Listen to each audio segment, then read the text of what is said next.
Hi నమస్తే friends, నేను మీ reporter Rakesh Talluri. ప్రస్తుతం మనం హిడ్మా లవ్ స్టోరీ కోసం మనం చెప్పుకుందాం. ఎందుకంటే చాలామంది అడుగుతున్నారు, అన్న హిడ్మా లవ్ స్టోరీ మీద ఒక చిన్న వీడియో చేయండి అని చెప్పి అంటున్నారు.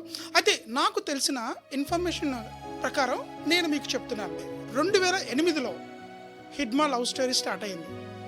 2008లో ఆ ఛత్తీస్గఢ్ ప్రాంతంలో ఫారెస్ట్లో ఒక మీటింగ్ అనేది కండక్ట్ చేయడం జరిగింది. అంటే మావోయిస్టులవి మీటింగ్స్ అవి ఉంటాయి కదా, ఆ దళాల యొక్క మీటింగ్స్ అవి ఉంటాయి. ఆ మీటింగ్స్లోని ఒక అమ్మాయిని చూశాడు. అసలు ఆ అమ్మాయి కోసం ఎంక్వైరీ చేశాడు. అప్పటికే హిడ్మా మంచి క్యాడర్లో ఉన్నాడు, మంచి ఫామ్లో ఉన్నాడు అన్నమాట హిడ్మా. అయితే ఆ మీటింగ్లో ఆ అమ్మాయిని చూశాడు. ఆ అమ్మాయిని చూసి ఆ అమ్మాయి కోసం ఎంక్వైరీ చేసుకున్నారు. ఎవరు, ఏంటి, ఎక్కడి నుంచి వచ్చింది, ఏంటి అంటే ఈ నక్సల్స్ ఉంటారు కదా, వీళ్ళందరూ ఫారెస్ట్లో ఉంటారు. వాళ్ళ పిల్లలు ఈ గ్రామాల్లో ఉంటారు కాబట్టి ఆ పిల్లలకి ఈవిడ టీచింగ్ చేస్తూ ఉంటారు అన్నమాట. అంటే ఈవిడ కూడా ఇక కమ్యూనిస్ట్ సిద్ధాంతాలతో పెరిగింది వ్యక్తి కాబట్టి ఈవిడ కూడా ఏం చేస్తుందంటే ఆ పిల్లలకి, ఎందుకంటే ఛత్తీస్గఢ్లోని ఆ స్కూల్స్ గవర్నమెంట్ రన్ చేయవు, అక్కడ నక్సల్స్ స్కూల్స్ రన్ చేస్తారన్నమాట. అయితే అందులో భాగంగా ఈవిడ ఆ పిల్లలకి టీచింగ్ చేస్తూ ఉంటుంది అన్నమాట. టీచర్ ఒక విధంగా తన పరిచయం అయింది, తనతో మాట్లాడతాడు. మాట్లాడిన తర్వాత ఒక 1 year పాటు కూడా ఇద్దరికీ కూడా మాటలు లేవు, చూపులు మాత్రమే అక్కడ కొనసాగుతాయి అన్నమాట. అయితే కొన్ని రోజులకి హిడ్మా తన మనసులో ఉన్న మాట తనతో షేర్ చేస్తారు. షేర్ చేసిన తర్వాత తను ఆలోచించుకోమని చెప్తాడు. ఎందుకంటే నువ్వు ఇప్పుడప్పుడే నాకు వెంటనే చెప్పొద్దు, నువ్వు ఆలోచించుకొని ఆ విషయాలు నాకు చెప్పు అని చెప్పి అంటాడు.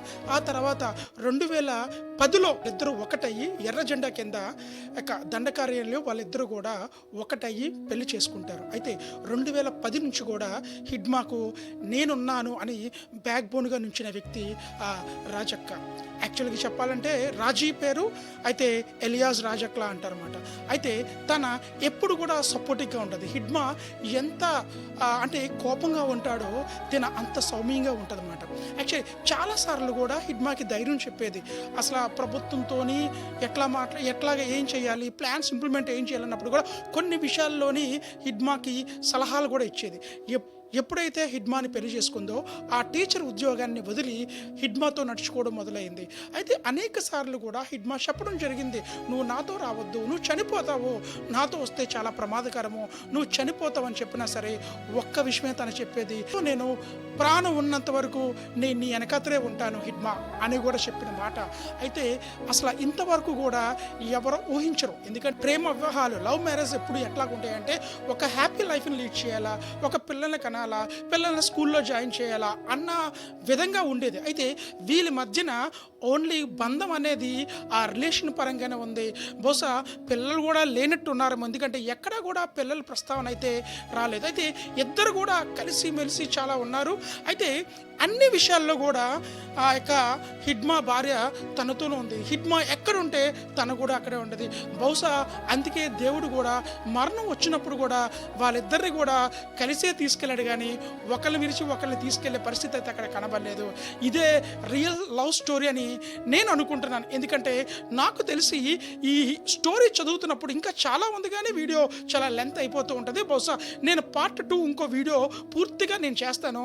అసలు విషయం చెప్పాలంటే ఆ స్టోరీ చదువుతూ ఉంటే కళ్ళల్లో కన్నీరే వస్తూ ఉంటుంది.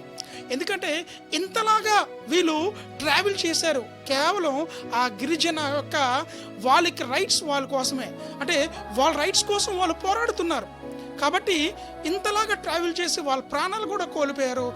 అయితే లాస్ట్కి ఇద్దరు కూడా ఒకే చితి మీద కాల్చడం కూడా జరిగింది.